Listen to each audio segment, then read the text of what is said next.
Thanks for listening to the AZ Wildcats podcast. I'm your host, Mike Luke, joined by the boss, Saul Bookman. Saul Bookman says they have a surprise for me at the beginning of the show. This is true, Saul Bookman. Oh, this is very true there, Mike Luke. Listen, we all know what's going on with Jacob. We know it's about over for his run here at PHNX. So why not bring in the person that is probably going to take over for the Jacob Franklin, Kevin Thomas, everybody. That is me. Give him a nice, warm welcome. He will be a fellow U of A grad. So now there's a trio of U of A grads on this show, which just feels right. It really does, doesn't it? I like this way it should be.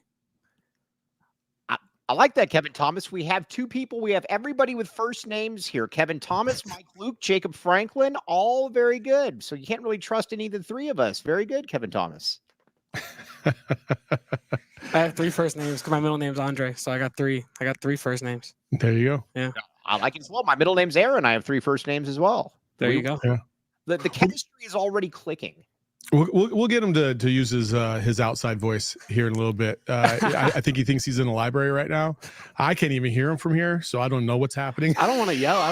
You know, I don't have. Oh, you don't have to worry about yelling. I guess I'm really talking. I am We are really good to talking go. quietly. Yeah. Yeah, for sure. But welcome, Kevin. Thank you. It's great to have you on board. I know it's going to be exciting, and good luck with Mike.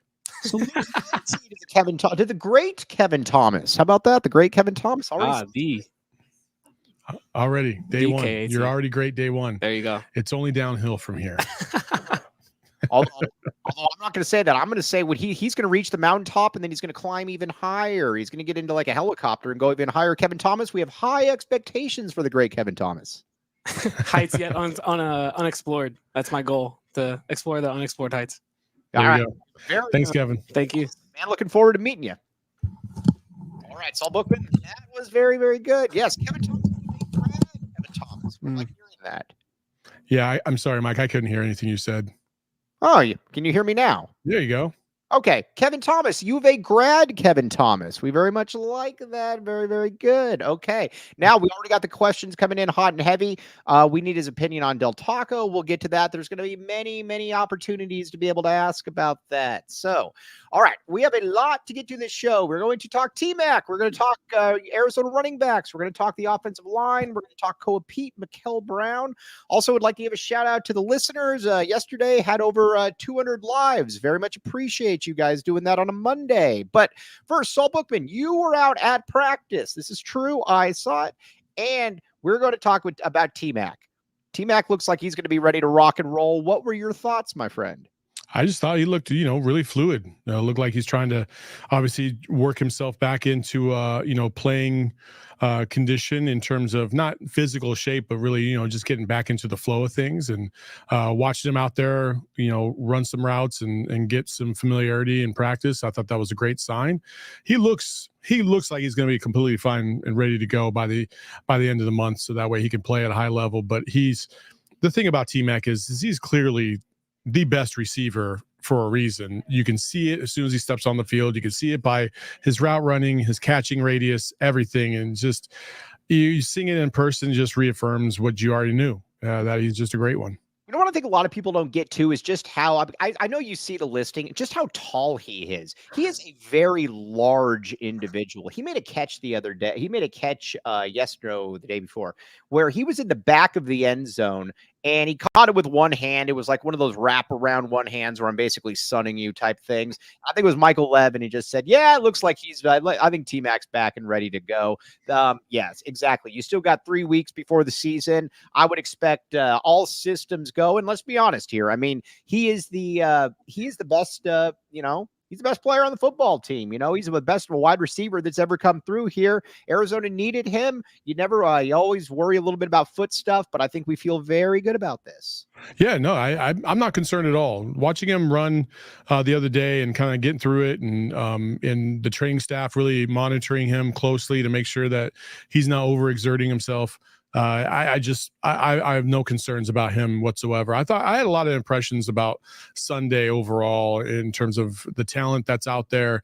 It's different when you watch it from the stands. It's different when you watch it on TV, and then it's different when you are actually on field level, 5, 10, 15 yards away from the individuals to see them perform in front of you much closer. And on Sunday, having that opportunity, first of all, I was blown away by Tetairoa Davis.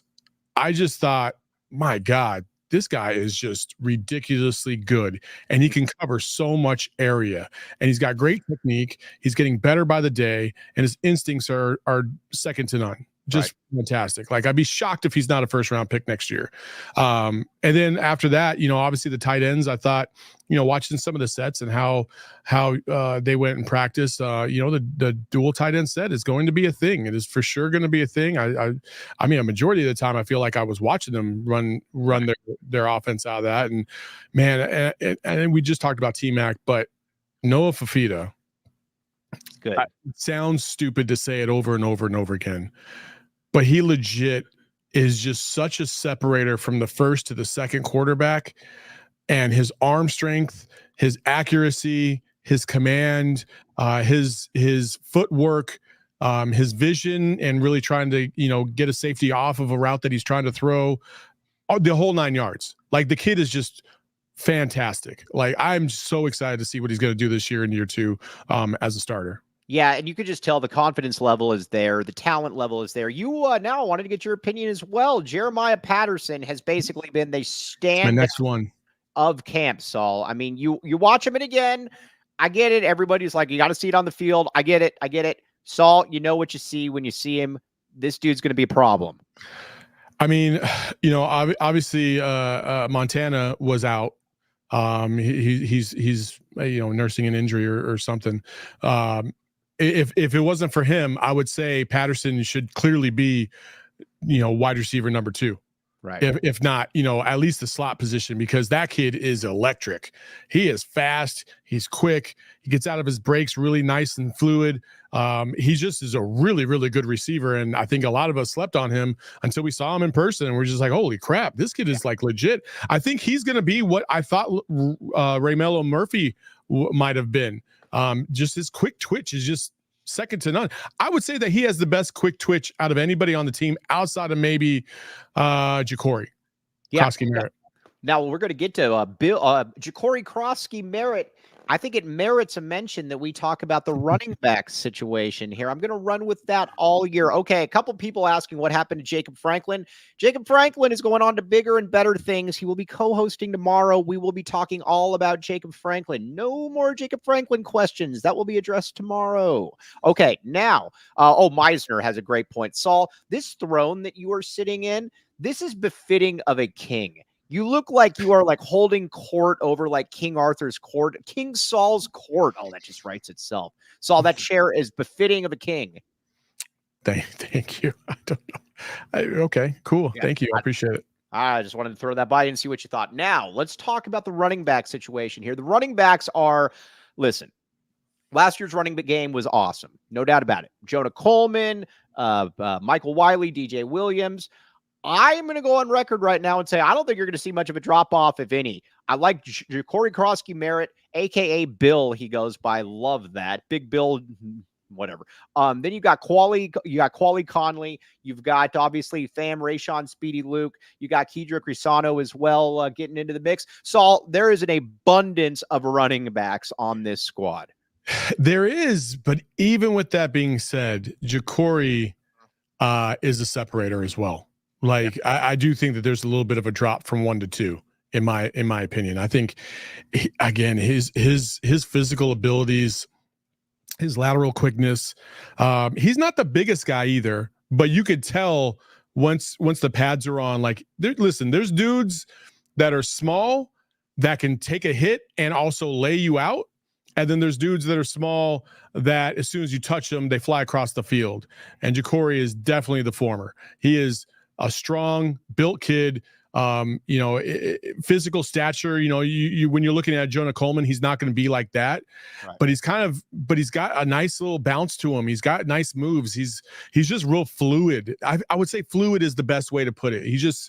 And even coming out of the backfield, his catching ability was on display as well. I just have been very, very impressed by him. When he signed, a coach on the staff told me, he said this kid will be in the NFL in a year. He said, I don't know in what capacity. He said, but he's going to be in the NFL in a year. And this is a guy that generally doesn't just say things like that. And I said, what are you talking about? A 4th round? He said, not going to give it any specifics. He said he's going to be in the NFL. He said he looks different than the other backs on the roster. Saul, I think you hit the nail on the head right there. He just looks a little bit different. And keep in mind, too, talking about a guy like a Quali Conley, the dude's rushed for 2,000 yards the last 2 years at San Jose State, almost 7 yards a pop.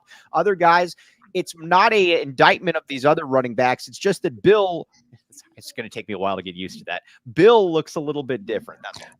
I would say this too, in defense of everybody else that maybe I'm not naming in terms of being like a stellar player or athlete, is when you get into the games, sometimes things change. Yep. It's just like in NFL training camp, they always say that putting on the pads is a separator. That's where you really see who's about what. And I think when we get into these games, that's going to be something to keep an eye on as well. Dare I say standing on business, Saul Bookman? Let's say get a little bit of street cred in here with the inner circle hat and everything going on. But I had also, now let's talk about the linemen. You got to see the linemen up close. Jonah Savaiinaea, the man at 6'3", 330 pounds that has about a 27-inch waist. Saul, that is a different looking lineman than about anybody else out there. Yeah, he's a big boy, but he's big and not like, I feel like this new age of offensive linemen is not like overweight, right? Yeah. They're in shape, they're built, they're big, and Jonah obviously leads the crowd.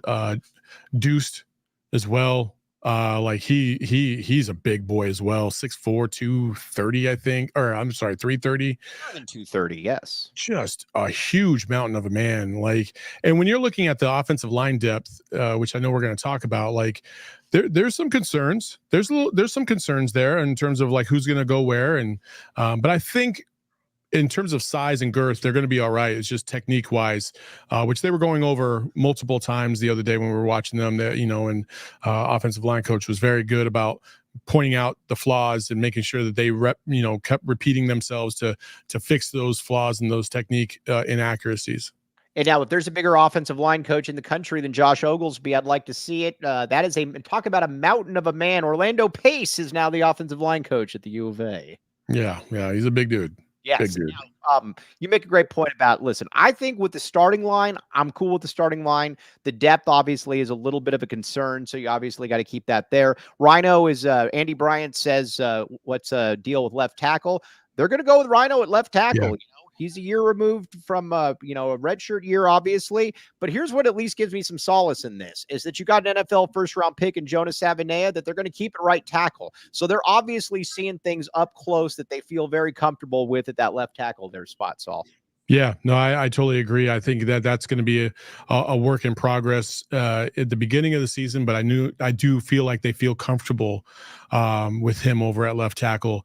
And obviously, like, one of our biggest fears was, the depth, like how far down this depth chart can U of A possibly go and not lose too much?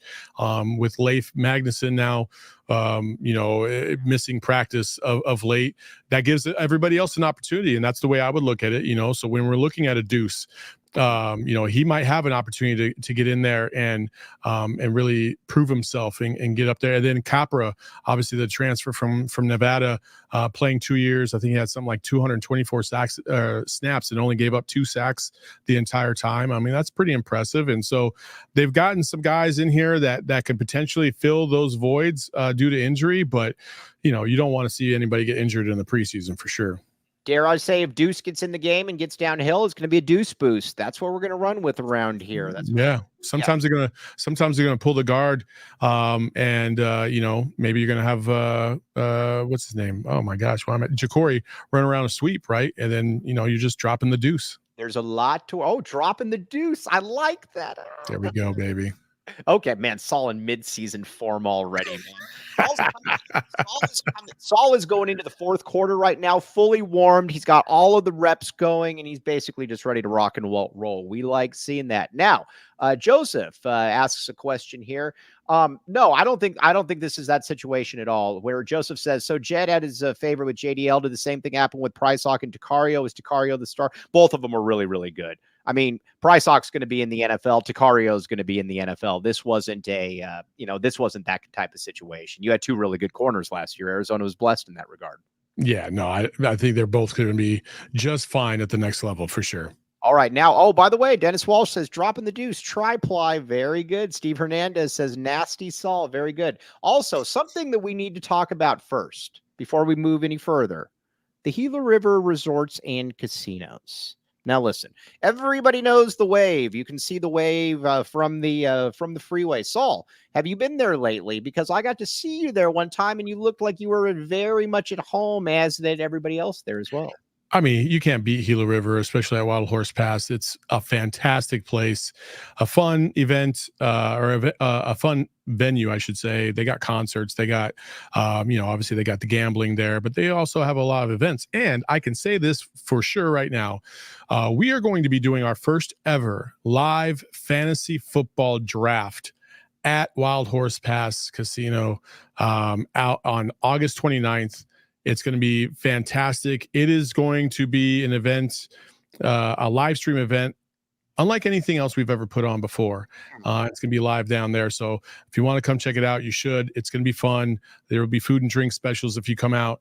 We're going to take care of you. It's going to be a fun time. All right, just like Saul Bookman is an authentic and it is an immersive experience. You do you at Gila River Resorts and Casinos. Visit playatgila.com for more details. You will thank me later. Also, Sanderson Ford. Here's the deal. You see what Saul Bookman drives. You see what his lovely wife drives. They drive power vehicles, things that stick out, things that look, things that just look very good. The Killer Bees, the license plate. Saul Bookman drives one of these. But I can say one thing, though. Saul Bookman likes to ride in class and likes to ride in rugged individuality, which is something that Sanderson Ford specializes in. Saul Bookman, this is true. What are you driving right now? Oh, I am in a Nissan Altima. I mean, an Altima ain't, that's not, you can't sleep on an Altima either. Oh, yeah. After my Kia Optima kept getting stolen, I got a Nissan Altima. But here's the deal, though. Sanderson Ford. I wish I had known about Sanderson Ford before all of this. Yeah, because they'll take care of you. It will never be too late. But here's the deal with Sanderson Ford. You can get 0% for 36 months OAC from Ford Credit. See dealers for details. I have it on good authority that when Saul Bookman is in the market for another vehicle, which I can see, Saul, what are you, about a once every 4 or 5 year vehicle guy? Yeah, I would say I'm about due right now. I'm actually, so this weekend, the good folks at Sanderson Ford are going to hook me up. They're going to give me a truck for the whole weekend to kind of test drive and feel out and see if it's something I really want to pull the trigger on. So I'll be driving a Ford XLT this weekend, and we're going to see how it looks on me. That's just a statement right there. That is a statement from Saul Bookman. Check it out, though. And they got a movie theater. They got they got a diner, not a movie theater. They got all kinds of different museum. Yeah, you name it, they got it. Check it out. This is literally a one-stop shop. If Buc-ee's was a car dealership, check it out. Sanderson Ford, all kinds of really, really good stuff. Okay, now let's move over to the defensive side of the football. I am much more bullish on the defense than I was this summer. I feel better about the defense. Tell me why, Mike. All right. A big reason why is I love the defensive backs. Shout out Traden Stukes, your guy Traden Stukes, by the way, as well. Wink, wink, wink, nod, nod, nod. But I think when you've got 6 defensive backs that can all play, especially Owen Goss, who has been, I'm going to keep giving Spears credit on that, the Martell Irby, I think you have so much possibilities there. You also, with Genesis Smith, and you noticed it immediately when we were talking with Lamont, just how big he is. We're going to start there, and then we're going to work our way inward. Saul, when you've got a defensive backfield loaded with talent, it makes things easier to be able to kind of MacGyver around. It does, especially when you have guys the size of a guy like Genesis Smith. Again, seeing him in person, you just feel like he could hit and take down anybody, and and that's, you kind of get that feeling across the board. Traden Stukes is no different. Very much a good technical guy, but also aggressive when it needs to be done. Good technique, understands how to play in zone and in man. Coverage skills are there. Like, this secondary is going to be very, very, very good for sure. And they're hitters too. I mean, Gunnar Maldonado, my bad, Gunnar Maldonado, obviously in there. Dalton Johnson, kind of the quarterback of all those players. We've obviously talked about Tacario Davis, Marquise Groves, Killebrew, probably going to be on the outside. You got 6 dudes. And if you got 6 guys, you can do a lot of different things. So then let's move inward, not outward. Then you got Jacob Manu, who's obviously going to be an All-American type player. He is he's instinctive. You know what's amazing about Manu as well? And Keenan was talking about this. People forget. He had 6 sacks last year. For being for not being a super big guy, he was second on the team in sacks. And they asked Akina about that. And he said the thing that Manu can do and why he's always going to be a good pass rusher is he said he can get skinny. He said he's got the ability to be able to get skinny when I bring him. And if I bring him, he's probably going to get to the ball carrier or the quarterback. I feel very good about that as well, Saul. I have really, when you combine the DBs and the linebackers, I don't really have a ton of concerns, to be honest with you. Well, you should, because tell me who you can rely on outside of Jacob Manu from the linebacker position. All right. Like surefire, will not miss. I can't do it. Can't do it. I agree with you. But that's my concern. I also agreed. But I also think you're going to see so much of the dollar package where you're going to have so many. You're going to have I don't think that Akina can keep those safeties off the field. I get that, but here we're gonna find out in week 3. And I'm not trying to say that we're going to lose to Kansas State by any stretch of the imagination, because I think for everything that Kansas State is good at on defense, we are equally, if not better, on offense, to combat them. But the problem is like, if you've ever watched a team like K-State, who's got this funky way about them sometimes with their quarterbacks and their quarterback runs, and sometimes they'll go 3 tight ends with a fullback, and then they'll just do a quarterback run up the middle just to get a couple yards, and they just continue to pound you and pound you and pound you, and with the dynamic versatility of obviously Avery Johnson, that's going to be problematic, especially when you got a team that can run the ball. Listen, they just got that transfer from Colorado, who's originally was going to go. Dylan Edwards, who originally was thought to go to K-State, ended up going to Colorado. Now he's back. They also, I forget their backup running backs game. They got a really good 1-2 punch at running back. Yeah, fantastic. And so when I'm looking at our front 7, or let's just say for this exercise, our front 5. Okay, let's say we go 3 or 4 down linemen, and we have 1 or 2 linebackers in the mix. 5 defense. Maybe you go 4-2-5, right?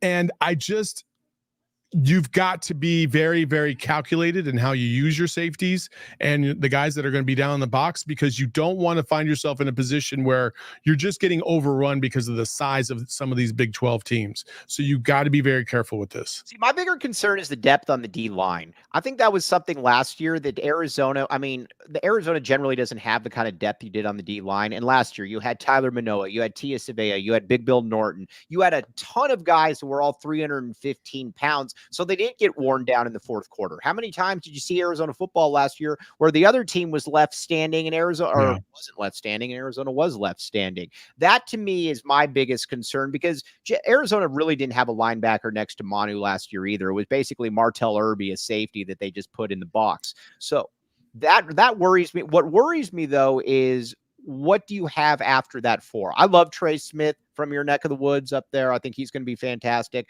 I love the front 4, the starting. But after that, you got a lot of 270-pound tackles. That worries me a little bit, Saul. Who's going to step up? Who's going to surprise? Listen, we're not talking about some guys that could potentially just all of a sudden you're like, oh shit, here we go. You got 1 or 2 guys to step up at that defensive line or even edge rusher position. And then that changes the game as well. And that's what you really, really need that to happen, to be honest with you, because I will say this, my biggest concern has always been the defensive line and the depth and the linebackers, if you want to throw them all in the same kind of group. And the difference between the offensive line and the defensive line worry. And I would say to a certain degree, I feel kind of the same way about both. The difference is, offensively, I can control the scheme. I can have some actions that are quick to where it doesn't put a lot of pressure on the offensive line from time to time. So it doesn't have to be as much a point of emphasis as long as everybody holds up at the point of attack. With the defensive line, I don't feel the same way because you those are uncontrollables. You have no control over what the other team's going to do offensively. So how are they going to hold up over the course of the year? And that's not even taken into consideration if they have an injury.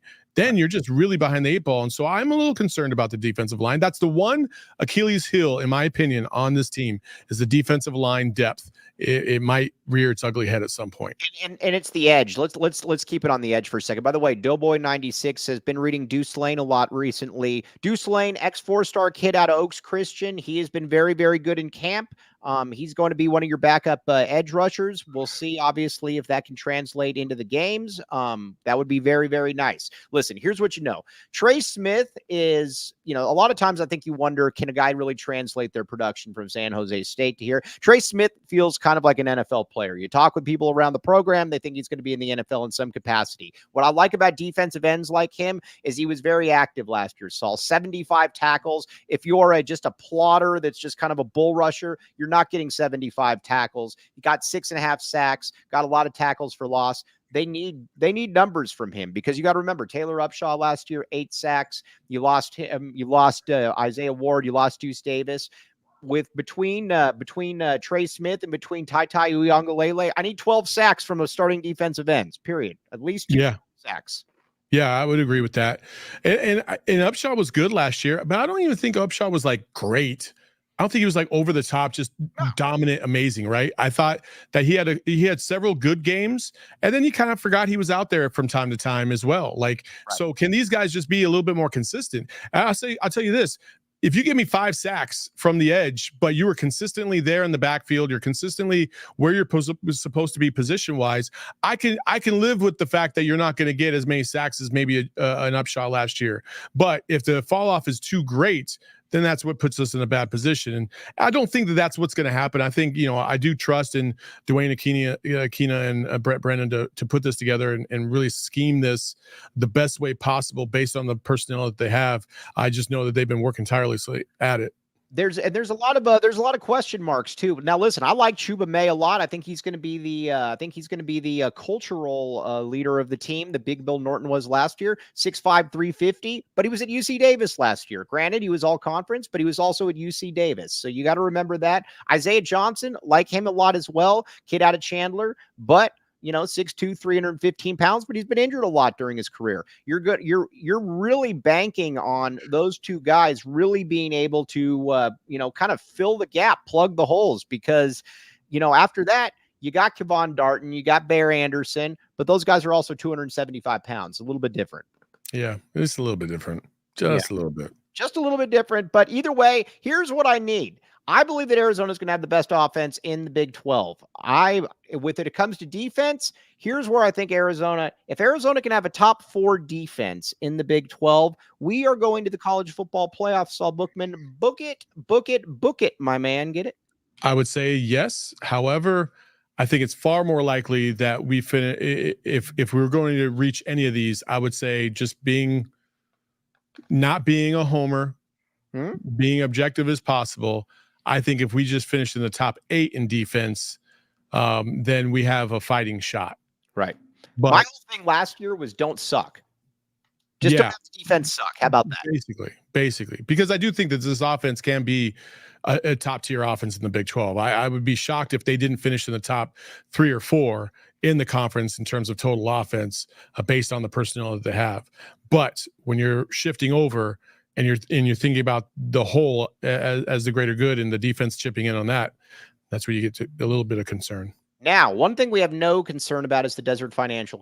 Wait, they go top 4. If they finish in the top 4 in the Big 12 defensive wise, they're a top 5 team in the country. We're going college football. I'm telling you, Saul, that is my bold prediction. It's going to be a top 4 defense in the conference. It's going to be now listen, because there's a lot of teams that I can eliminate immediately from this. Saul, every now and then I get a little birdie that I just kind of comes to my head. I am calling it right now. Timestamp this, Jacob Franklin, and show the great shoot, what's the Kevin Thomas? Kevin Thomas. I do apologize. Kevin Thomas, slap me when you see me tomorrow for that one. Timestamp this right now. That is my bold prediction. Top 4 Big 12 defense, my friends. All right. I love it. I love it. Now, something that doesn't need a bold prediction because everybody already knows about it is the Desert Financial Credit Union.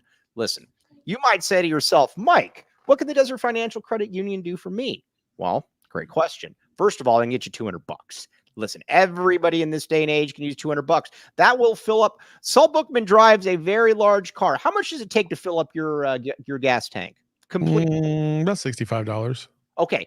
If you have something like Saul, you can fill it up 3 different times with the Desert Financial Credit Union. So here's the deal with them. When you open a free checking account online, get $200 in bonuses. Get started by visiting desertfinancial.com/200. Again, these are join a credit union that is committed to giving back to the community and sharing the success with its members. It shares a similar mission statement to PHNX. It is for the community, with the community, the Desert Financial Credit Union. But here's where they're very cool. They will also give you $200 for checking it out. Get 3 full tanks of gas, just like Saul Bookman could with this. This is true. They make banking fun, just like we make Arizona sports fun. Do it. Absolutely. The Desert Financial Credit Union. Now, one other thing, Saul Bookman travels in style. He travels in, now I've seen this before. He's really on your car today. I know. He's really on.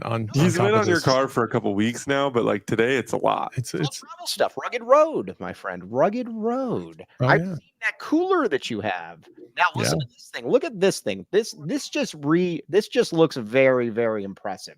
Here's the deal.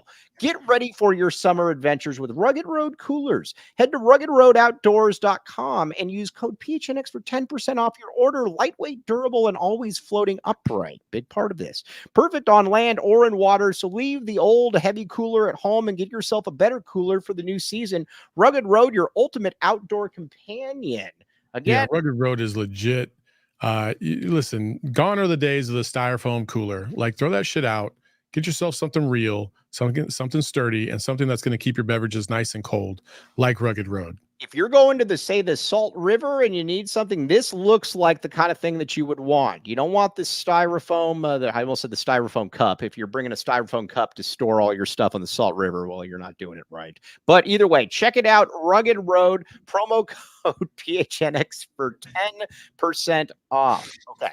But again, that is my bold prediction on the season, though. It's going to be a top 4 defense. We will see how this one does play out. I'm also excited, though, to see the special teams, though. Tyler Loop.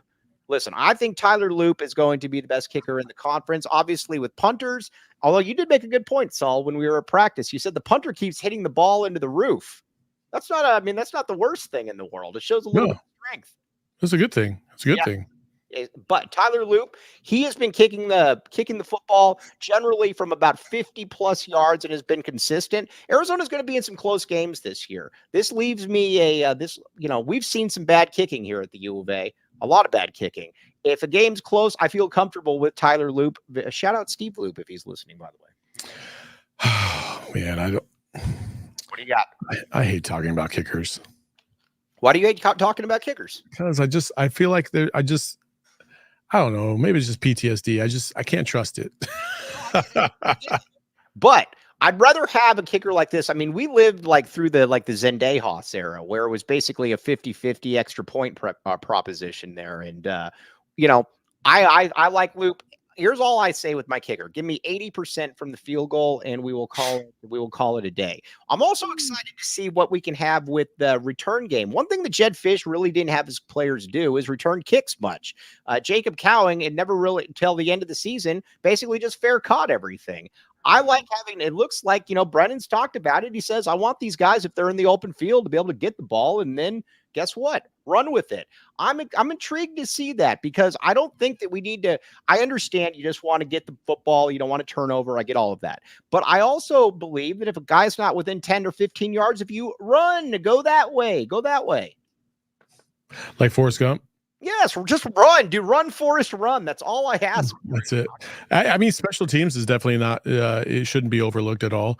And listen, Tyler Loop is one of the best kickers in the country. So I do feel good with him. I just don't like talking about them because I feel like I'm inevitably going to jinx them.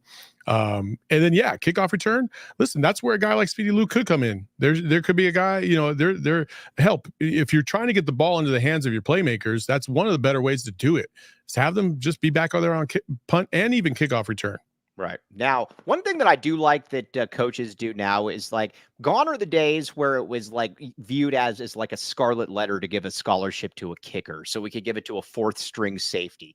There is way too important to have a good kicker out on the football field. I have seen way too many games where you're bringing a kicker out and you're like, oh, and it's like a 25-yard field goal and you're like, fingers crossed. I would always have a kicker on the roster scholarship. I might even have 2 kickers on the roster. It's too important to me, Saul Bookman. Too important. Too important. Like you said, we're going to have a lot of close games this year. Right. That's just going to be a fact. Like if you think we're going to blow away, hell, if you think we're going to win by double digits, anything more than 5 or 6 times this season, you probably are smoking some really good stuff, because it's just not going to happen. This conference is way too good. We have some dogs that we got to play this year. We're going to have a lot of close games. So you want to have a really suited kicker and a backup, because you never know what's going to happen, for sure. All right, now let's move over to a little bit of Arizona basketball. By the way, this shows you how good Arizona football is, that we can talk about this and just keep going. And there's so much good stuff to talk about. I remember my first year here really cobbling together a lot of football, and we're like, all right, time to get to basketball for the last 28 minutes of the show, like with the second game. So, okay, Mikel Brown. Saul Bookman, I was remiss. I should have given, from now on, I will send you these highlights in Slack and not just. There it is. I was waiting for him to be like, I'll text these to you too. Yes, or to Kevin Thomas as well. But the great Kevin Thomas. Mikel Brown, though, this is a new guy that is on Arizona's radar. They expect him to be on campus and will be for a big game. That is the only hint that you guys get. He's considered one of the top 10 players in the country and one of the top 2 point guards. This guy's good. He's obviously different than Braden Burries, but he's got a lot of wiggle. He's got a lot of shiftiness to him. I like him a great deal, Saul Bookman. He's got a game, that is for damn sure. A 6'1", skinny kid. He's got some measurables that are kind of ridiculous. Is the length that he has, the way he can finish around the rim, around bodies. He's a really, really good player. He's only going to get taller. I think he's only going to grow into his body a little bit more.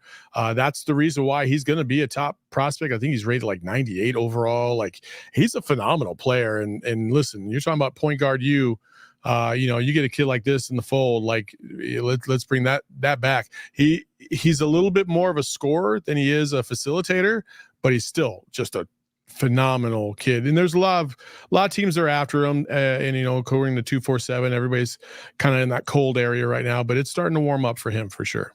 He's got I think he hit the nail on the head. He's got very much of a Lute Olson type point guard vibe. He's got a little bit of that Damon type wiggle to him, where he can kind of get to where he wants on the court, can finish with either hand, very nifty, but also incredibly fast as well. If he wants to come to the U of A, I would be more than willing to offer him a scholarship, Saul. Yeah, absolutely. Why not? Yes, exactly. I love it. Top 10 kids, we don't need him. All right. Also, Koa Pete, we talked about a little bit. Arizona's in very, very good shape with Koa Pete. Listen, what I can tell you is that Caleb Love to this point has been the biggest NIL player that has been to the U of A. You understand why. NIL is a big thing in the last 3 or 4 years. Caleb Love's your best player. You get all of that. Koa Pete is not somebody that is going to sneak up on anybody's radar here at the U of A. Obviously, they know about him. They've been working on that. If he were to come to the U of A, and I think right now there's a very good chance of that, he would shatter the previous NIL mark. Koa Pete to the U of A would be very nice, Saul. Koa Pete to the U of A would be an absolute godsend, because he's a beast down low. He's physically just one of the more built kids in the country, ready to play day one. He's got tremendous touch around the rim. Defensively, he can hold up. He's a really, really, really good player. And more importantly, I would just love for Pete to come here, Koa Pete, and just absolutely stick it to every ASU fan that thought they had a chance at a legit top-notch prospect. Correct. Come on. You're not even in the same ballpark, bro. and the 1-2, born and raised here. Now they're asked about the background a little bit of both of them. No, he's not related to Rodney Peete. Although interesting point about Rodney Peete, he went to the same high school I did though. Saul, bet you didn't know that. Saguaro High School in Tucson. Rodney Peete, shout out.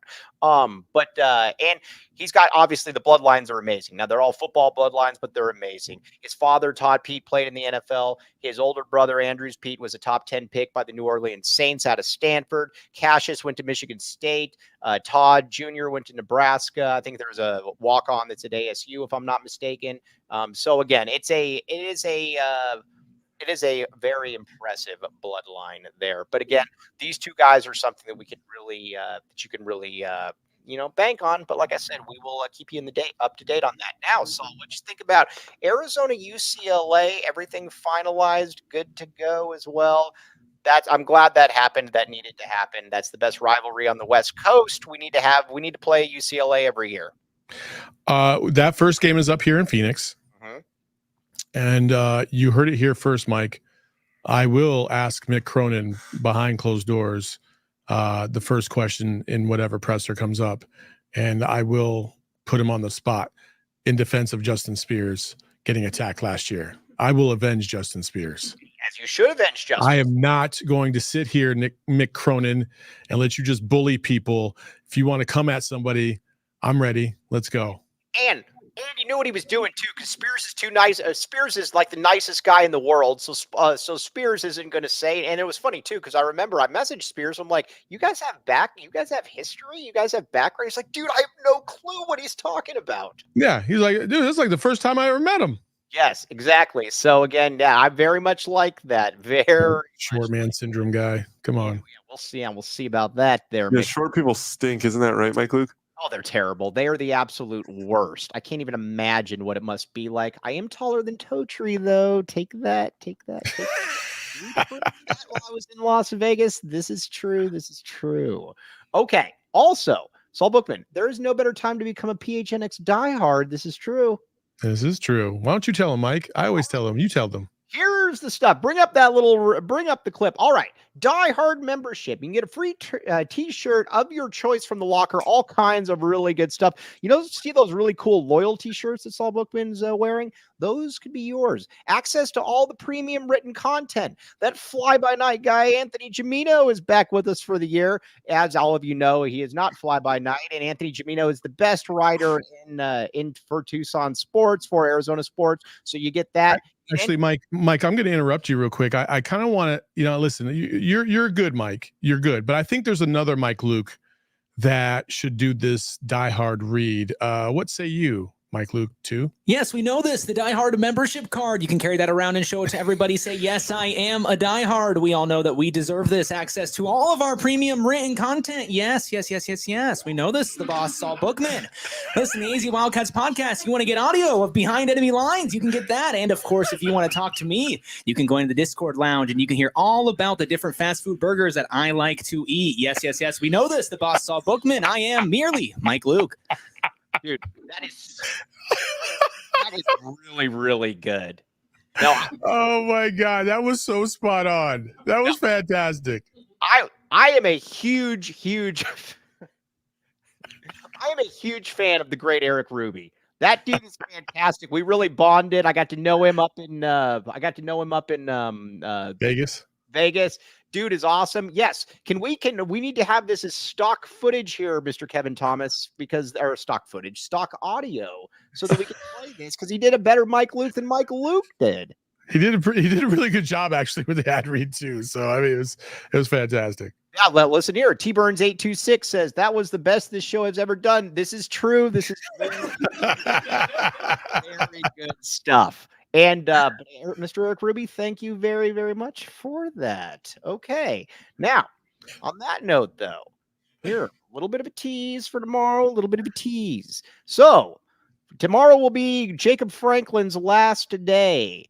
Jacob Franklin has been a huge part of what we do on this show. I give Jacob Franklin needless crap. I message Jacob Franklin at 7 a.m. every single morning saying, hey, please let me know when the show is in. Jacob puts up with it. Most people would not put up with it. I communicate with Jacob Franklin probably like 800 times a day. He's a really good dude, but we're going to allow Jacob Franklin to take maybe out a little bit of that pent-up aggression on Mike Luke tomorrow. It's going to be a very, very good time. And yes, we have a litany of questions that were posted about. I will stand next to Jacob Franklin. I will look up at the Eiffel Tower and say hello. So on that note, though, that's going to be tomorrow at 2 o'clock. But on that note, though, for the boss, Saul Bookman, for Jacob Franklin behind the scenes, the precocious Kevin Thomas. I like precocious maybe for Kevin Thomas. I am merely Mike Luke. You've been listening to the AZ Wildcats podcast. We will be back with you tomorrow, same time, 2 o'clock. Back the A. We all silly like the mayor.